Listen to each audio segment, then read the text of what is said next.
ओम श्री गुरु सत्ताय नमः। सभी को प्रणाम।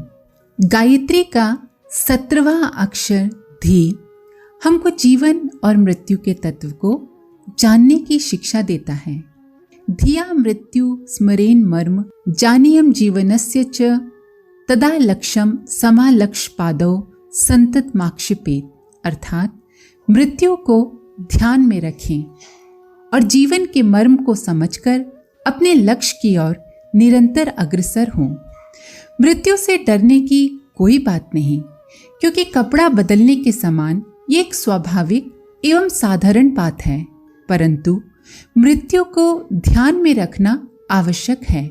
मार्ग के विश्राम गृह में ठहरे हुए यात्री को जैसे रात भर ठहरकर कूच की तैयारी करनी पड़ती है और फिर दूसरी रात किसी अन्य विश्राम गृह में ठहरना पड़ता है, उसी प्रकार जीव भी एक जीवन को छोड़कर दूसरे जीवनों में प्रवेश करता रहता है। जीवन क्षणिक है। इस क्षण भंगुर नाशवान शरीर में कोई ऐसा कार्य नहीं करना चाहिए जिससे आगे की प्रगति में बाधा पड़े। विश्राम गृह के अनावश्यक झगड़ों में उलझकर जैसे कोई मूर्ख यात्री मुकदमेबाजी में फंस जाता है और जेल चला जाता है और इस वजह से अपनी यात्रा का उद्देश्य बिगाड़ लेता है, वैसे ही जो लोग वर्तमान जीवन के तुच्छ लाभों के लिए जीवन का परम लक्ष्य नष्ट कर लेते हैं, वे निश्चय ही अज्ञानी हैं। जीवन एक नाटक की तरह है। जिस प्रकार नाटक खेलते समय सुख और दुख के अनेक प्रसंग आते हैं, पर अभिनय करने वाला पात्र उस अवसर पर वास्तव में सुखी या दुखी नहीं होता। वो तो सिर्फ अपना रोल अदा कर रहा होता है, अपना पार्ट प्ले कर रहा होता है। इसी प्रकार हमको भी जीवन रूपी खेल में बिना किसी उद्वेग के अभिनय का कौशल प्रदर्शित करना चाहिए, पर साथ ही अपने लक्ष्य को कदापि नहीं भूलना चाहिए। मृत्यु इस जीवन नाटक का अंतिम पटाक्षेप है। पर्दा गिर जाता है और उसके बाद अभिनयकर्ता को विश्राम मिलता है। मृत्यु का दूत जीवन का अंतिम अतिथि है। उसके स्वागत के लिए सदा तैयार रहना चाहिए। अपनी कार्य प्रणाली ऐसी रखनी चाहिए कि किसी भी समय मृत्यु सामने आ खड़ी हो तो किसी भी प्रकार का पश्चाताप न करना पड़े। और इसके लिए जरूरी है कि हम अपने जीवन का लक्ष्य निर्धारित करें, लक्ष्य स्थिर करें। जीवन को सफल बनाने के लिए सर्वप्रथम आवश्यकता ये है कि हम अपने जीवन का एक लक्ष्य सोच समझकर स्थिर कर लें और तदनुकूल जीवन की दिशा निर्धारित करें। बिना लक्ष्य का कोई भी काम अधिक फलदायक अथवा प्रभावशाली हो ही नहीं सकता। बिना किसी लक्ष्य के कार्य करने से परिश्रम और शक्ति का अपव्यय ही होता है। इसीलिए बुद्धिमान मनुष्य को जीवन के आरंभ में ही अपना लक्ष्य निर्धारित कर लेना चाहिए, जिससे सांसारिक और पारलौकिक कार्य सिद्ध हो सकें। जिंदगी के दिन तो पशु पक्षी भी काटते हैं, कीट पतंगे भी पूरे करते हैं। मनुष्य किसी प्रकार दिन काटने के लिए नहीं आया है। उसके जीवन का एक एक क्षण, एक एक दिन अमूल्य है। इन दिनों को सुदिन अर्थात उत्तम दिन, महान दिन, महत्वपूर्ण दिन बनाने के लिए ही वो उत्पन्न होता है। मानव जीवन धारण की सफलता दिनों को सुदिन बनाने में है। जो दिन महान कार्य करने में, आत्मोन्नति में, धर्माचरण में, परमार्थ में, कर्तव्य पालन में, लोक सेवा में व्यतीत हो जाते हैं, वही सुदिन है। जैसे वायु सुगंधित और दुर्गंधित पदार्थों के संसर्ग से बुरी भली कहलाती है, उसी प्रकार दिन भी सुंदर उत्तम कार्यों के द्वारा सुदिन और बुरे कर्मों के कारण दुर्दिन बन जाते हैं। अब सुदिन किस प्रकार बने, इसके उत्तर में हमारे वेद कहते हैं, लक्ष्य स्थिर करके और उसके लिए संघर्ष करके इस मनुष्य जीवन को सफल बनाया जा सकता है। बिना लक्ष्य का जीवन वैसे ही है जैसे बिना सवार का छुट्टल घोड़ा, बिना पतवार की नाव और बिना डोरी की पतंग। परिस्थितियों के झोंके इन्हें चाहे जिधर उड़ा ले जाते हैं। जिस पथिक का लक्ष्य स्थिर नहीं, वो कभी पूरब को चलता है तो कभी पश्चिम को लौट पड़ता है, कुछ दूर उत्तर को चलता है और फिर दक्षिण की ओर मुड़ता है। ऐसा राहगीर भला किसी भी स्थान पर किस प्रकार पहुंच सकेगा? उसकी यात्रा का तो कोई परिणाम ही नहीं निकलेगा। हर बुद्धिमान चलना प्रारंभ करने से पूर्व ये निश्चय कर लेता है कि मेरा लक्ष्य क्या है, मुझे कहाँ पहुंचना है। ये निश्चय जब भली भांति हो जाता है तभी एक निश्चित कार्यक्रम बनता है, अन्यथा कभी ये तो कभी वो पाने के लिए उछल कूद होती रहती है। जैसे बंदर एक डाली से दूसरी पर उचकता फिरता है, उसी प्रकार लक्ष्यहीन मनुष्य कभी ये कभी वो चाहता है, इसे छोड़ता है, उसे पकड़ता है। पर जिसने लक्ष्य स्थिर कर लिया है वो बंदूक की गोली की तरह सनसनाता हुआ अपने निशाने पर जा पहुंचता है। उछलने कूदने वाले का जीवन निराशा में, निष्फलता में ही व्यतीत होता है, पर लक्ष्य वाला अपने जीवन को सुदिन बना लेता है। अपने जीवन का लक्ष्य स्थिर करने में मनुष्य स्वतंत्र है। अज्ञानी मनुष्य मन की, इंद्रियों की भूख बुझाने में ही प्रसन्न रहते हैं और ज्ञानी आत्मोन्नति के लिए, आत्मा की शुद्धा पूर्ति के लिए प्रयत्नशील रहते हैं। अज्ञानी दृष्टिकोण से चिंता, शोक, क्लेश, अशांति एवं पाप मिलता है और ज्ञानी दृष्टिकोण से निर्भयता, प्रसन्नता और शांति। ये दो ही मार्ग हैं, एक प्रेय, दूसरा श्रेय। प्रेय जिससे वासना प्रफुल्लित होती है और श्रेय जिससे आत्मा प्रफुल्लित होती है। हिरण्यकश्यप, रावण, कंस, दुर्योधन जैसे लोग प्रेय को जीवन लक्ष्य बनाते हैं। हरिश्चंद्र, शिवी, दधीची, प्रहलाद, ध्रुव ऐसे महापुरुष श्रेय को अपना लक्ष्य बनाते हैं।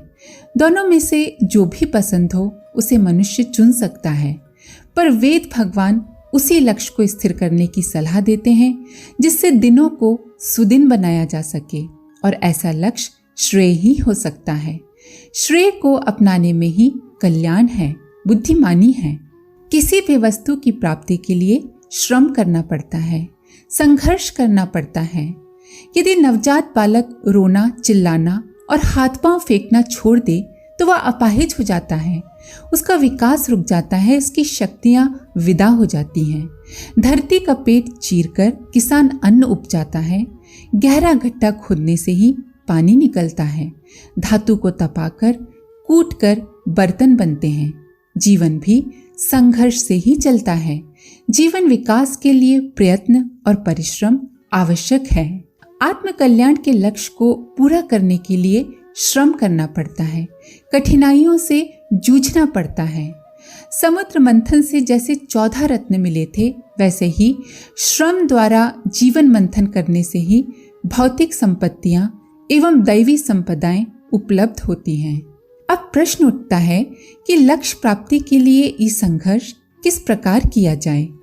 इस प्रश्न के उत्तर में श्रुति कहती है, पुनन्ति धीरा अपसो मनीषा, अर्थात बुद्धिमान व्यक्ति सत्कर्म करते हुए बुद्धि द्वारा कर्मों को पवित्र करते हैं।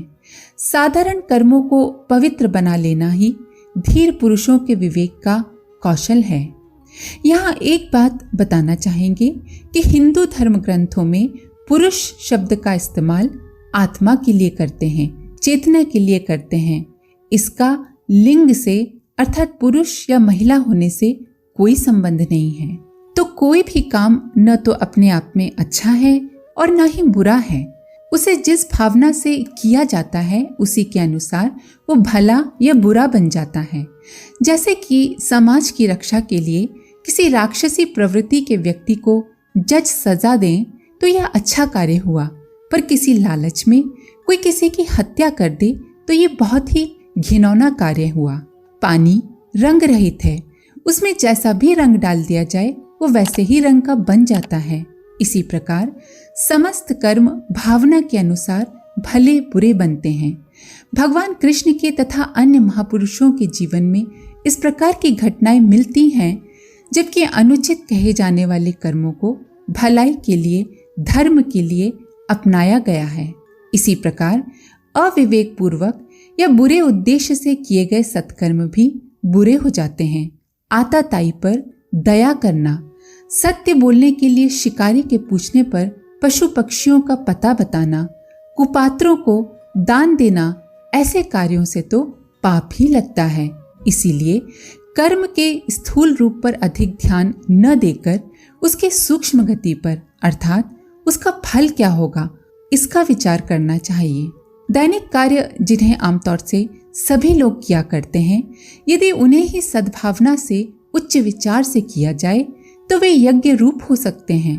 परिवार का भरण पोषण यदि इस भावना के साथ किया जाए कि भगवान ने इतने प्राणियों की सुरक्षा, उन्नति एवं व्यवस्था का भार मेरे ऊपर सौंपा है, इस ड्यूटी को सच्चे वफादार भक्त की तरह पूरी ईमानदारी से करेंगे। परिवार के किसी व्यक्ति को अपनी संपत्ति नहीं समझेंगे, उनसे किसी प्रकार की अपेक्षा या आशा नहीं रखेंगे, जितना बन पड़ेगा उनकी पूरी सेवा करेंगे। तो इसी उच्च भावना के कारण कुटुंब पालन पुण्य फलदायक बन जाता है। चूंकि प्राणी भगवान की चलती फिरती प्रतिमा है, इसीलिए इतने प्राणियों की सेवा व्यवस्था देव मंदिर में भगवान की पूजा करने से किसी प्रकार भी कम महत्व की नहीं होती। यही गीता का कर्म योग है। हर कर्म को ईश्वर की पूजा समझकर करें तो अलग से मंदिर जाने की जरूरत नहीं है। जीवन को ही साधनामय, तपमय, प्रार्थनामय बना लें। पर अगर यही कुटुंब पालन यदि स्वार्थ की, खुदगर्जी की, बदले में कुछ प्राप्त होने की अहंकार पोषण की भावना से होता है तो स्वार्थ साधन कहा जाएगा और भावना की तुच्छता के कारण उसका फल भी तुच्छ ही होगा।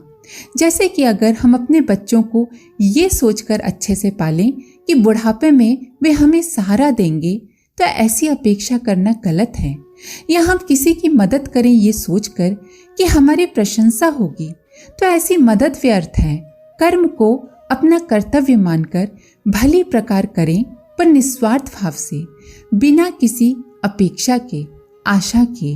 नेता, डॉक्टर, इंजीनियर, शिक्षक, दुकानदार, सब्जी वाले और अलग अलग व्यवसाय वाले यदि ये सोचकर अपना कर्म करें कि इन कर्मों से, इन कार्यों से संसार की सुख शांति में वृद्धि हो, सात्विकता बढ़े, हमारे काम के माध्यम से हम ईश्वर की सेवा कर रहे हैं, तो यही सच्ची पूजा है। कार्य नर नारायण को प्रसन्न करने वाले और संतोष देने वाले हों, तो इन भावनाओं के कारण ही वह साधारण कार्य पुण्यमय यज्ञ रूप बन जाते हैं। हम एक बात और समझ लें कि केवल कल्पना करने या झूठ मूठ मन को समझा लेने या किन्हीं शब्दों को मन ही मन बार बार दोहरा लेने को भावना नहीं कहते।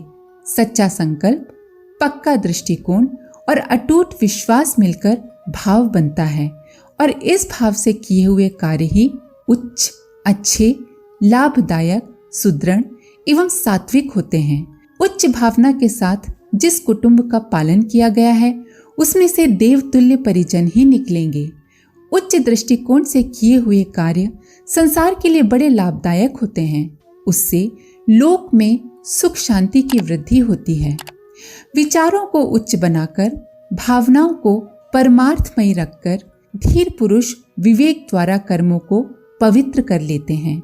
ऐसे पुरुषों के विचार और कार्य तो महान होते ही हैं, साथ ही वे उत्तम बुद्धि वाले ब्रह्मपरायण व्यक्ति वाणी का भी दिव्य कामना से ही उच्चारण करते हैं। वाणी से कड़वा वचन, असत्य वचन, घमंड भरा वचन वे कदापि नहीं बोलते।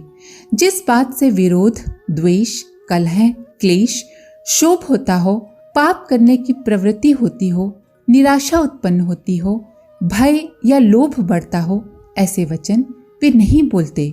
किसी को ऐसी सलाह वे नहीं देते जिससे उसे तुरंत तो कुछ क्षणिक लाभ हो जाए, पर अंत में दुख उठाना पड़े। अपनी वाणी पर संयम रखते हैं।